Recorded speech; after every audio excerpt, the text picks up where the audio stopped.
What I thought I would do in this video is give you some bonus material that's going to help you on your IELTS journey.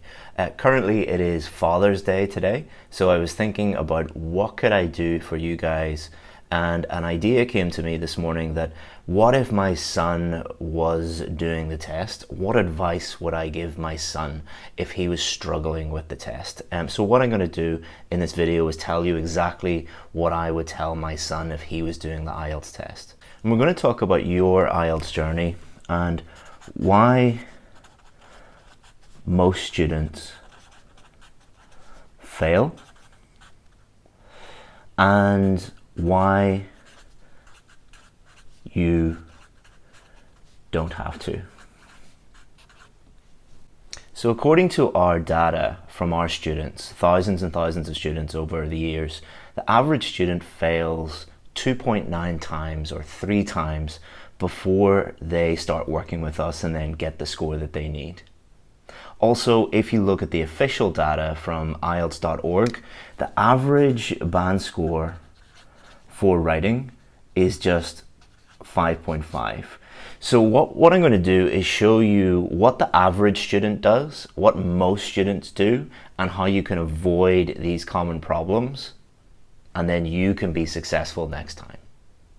And I'm going to show you how to do this using this line chart. So the x-axis is time over here, and then the y-axis here is confidence. So how confident you feel about your ability to get the score that you need. And what we really focus on at IELTS Advantage is not so much your IELTS score or your IELTS preparation. It is helping you achieve this goal. So this could be to move to a different country, get a better job, study at a better course, have a better life in general for you and your family. So we really focus on getting you here. Unfortunately, most students will never reach this goal because of these common problems that we're going to talk about now.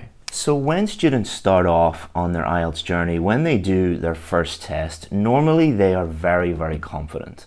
So when they do test 1, normally what students will say are things like, it's only an English test,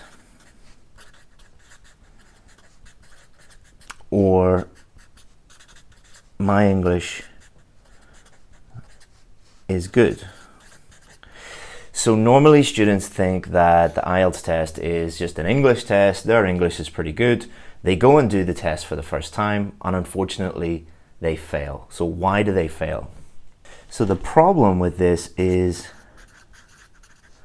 you have no idea why you have failed. So there could be, for example, very obvious grammar or vocabulary mistakes that you're making, but you don't know that you're actually making them. If I looked at your writing or listened to your speaking, I would be able to tell you immediately what those are, but because you're not aware of those, then you are going to continue to fail. The other problem with this stage is that IELTS is a writing test, it is a speaking test, it is a reading test, and it is a listening test, especially for writing. For example, many students don't know how to actually write and structure and organize an essay and clearly answer the question. So you do not know why you have failed. So what happens is your confidence goes from being very high to plummeting down to this stage. So what students normally do at this stage is they do another test, and after they thought, oh, it's just a general English test, I'll go and do the test and I'll get the score that I need, then they think, right, what I'll do is I'll go online and I'll look for some tips, tricks, hacks, or shortcuts. So they're basically looking to hack or to cheat the test. They think, okay, so there must be something unusual about this IELTS test. I just should go onto YouTube or onto a blog and find out what these things are. And normally what they'll find is lots of memorization techniques.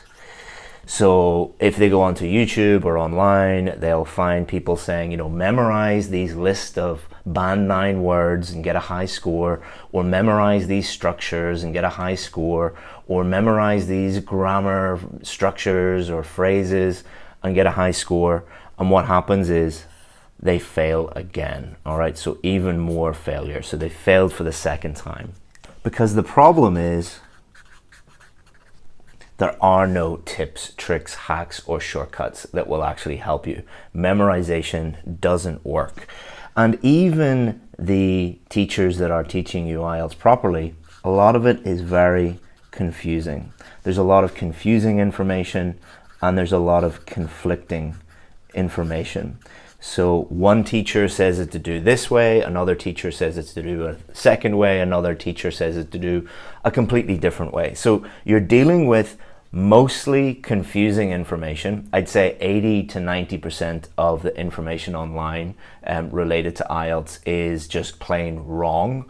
And the remaining 10 or 20%, all the other teachers that know what they're doing are teaching you all different things. So you are going into the test being highly confused. And if you are confused on test day, you are going to fail because you're going to write a confusing essay. You're going to be giving confusing answers during the speaking test. You won't know what to do on the listening and reading test. And again, you will fail. So most students, what they do is they do the test for a third time. So their confidence is still pretty low, but what they do is they think, okay, I did the test here without any help and I failed. Then I looked online and there was lots of teachers teaching online, giving tips and tricks, and that didn't help. Maybe I need a real teacher. So an online or an offline teacher in real life to teach them what is actually going on. But unfortunately, what most students will do is they will look for the cheapest teacher that they can find, because they have already failed the test twice and they've probably spent $500 or $600 on test fees, traveling to the test center. Maybe they bought a really cheap, like $50 crash course or something like that. So they don't have much money to be spending on this, and many of them are more concerned about money than actually getting to their goal. So they find one of the cheaper teachers online, or they find a local teacher who isn't charging much money. So what happens? They fail again. Remember, most students fail at least 3 times. Is this because the test is really unfair? Is this because the British Council or IDP wants you to fail? No, it's because you're doing these really silly things. So the problem with this is most teachers are unreliable. Most IELTS teachers online and offline, especially the cheaper ones, normally the cheaper they are, the worse they are. Just like any other profession, the best teachers get paid the most money. The only way that bad teachers can compete is by lowering their prices. So when you see a cheap teacher, you think that that's really a really good deal, but it's not a good deal because you are not reaching your goal, because they're going to give you unreliable advice. They're not going to give you feedback that is reliable on your work, which is what you really, really need. So you're going to fail again. So after failing once, twice, 3 times, most students are left with a choice. What happens is either they just give up completely and they never reach their goal, so they never move to that country of their dreams, they never earn the money that they deserve in that new job, they are stuck in a country that they maybe don't want to be in, and they just give up because they're like, okay, I failed once and then I listened to all these tips and tricks and then I hired a teacher. And the point is that you will not even know that this teacher is not good because you are not an IELTS expert. So what happens is most students blame themselves. They either blame themselves and say, I'm not good enough, or what they will do is they will blame everyone else. It's not my fault. So what you will hear typically with students at this stage is, it's IDP's fault, it's the British Council's fault, it was my teacher's fault, it was because the examiner didn't like me, it's because the examiners in this country give low results and it's not fair, it's because the whole system is a scam and they are just trying to steal people's money.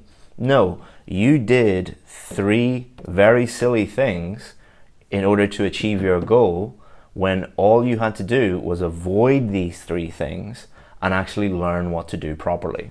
Our students, we teach them what to do properly and they are able to reach their goal. And what we do with our students is we tell them, do not book the test until we tell you that you're ready.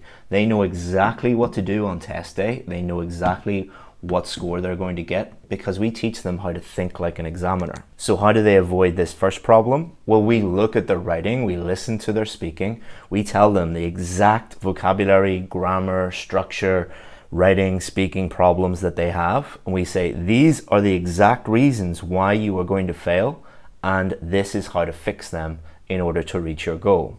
We don't teach tips, tricks, hacks, or shortcuts or memorization. We just teach one simple system, and that simple system has produced more Band 7 or above students than any other course in the entire world. And we only hire the top 1% of IELTS teachers in the world, and we give students a huge amount of support and feedback. So maybe you might be thinking, well, you're only telling us this because you want us to give you money and join our VIP course. Nope, our free courses are better than everybody else's paid courses. So even if you have hired a real teacher, even if you have paid a lot of money for some course that is teaching you tips and tricks, we are going to give you way more value for free in this free course. I hope that you enjoyed that video and I look forward to teaching you. And if you have any questions, feel free to comment below.